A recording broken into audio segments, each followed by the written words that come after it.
Sa karon kauban nato tong amigo na Paldo, gwapo kayo, master kayo na sa karon, no? Sayaw so. Oh.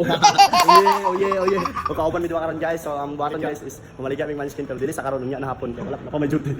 Mabantay na sa migit diri. Pero siya dito na sa nasa sa digit guys. Ang unang amigo. Now Sabi galing mo, galing. Now. Galing ganun sa guys. Pag mo na tong baliga guys sa manskin no. Pero unya pa na nato ako ni baliga guys eh napamantay duty.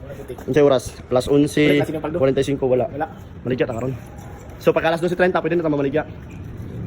Ug diha na dayon humana naman tag duty ug wala putay klase mao nang namaligya na dayon tag manskin ug mao na ang resulta karon.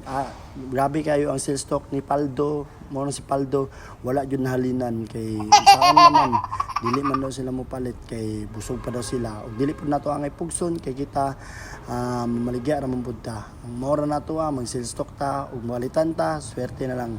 Mao nang nisayon na lang si Paldo. Mao nang sikan natin ni Paldo ug iyang giduolan ang atong mga amigo ug diha na dayon ni duol siya ug wala gyapon sa nipalitan sa second attempt ni Paldo. Mao nang na-reject si Paldo ug diha na dayon pagka-reject ni Paldo nasakitan niyang heart.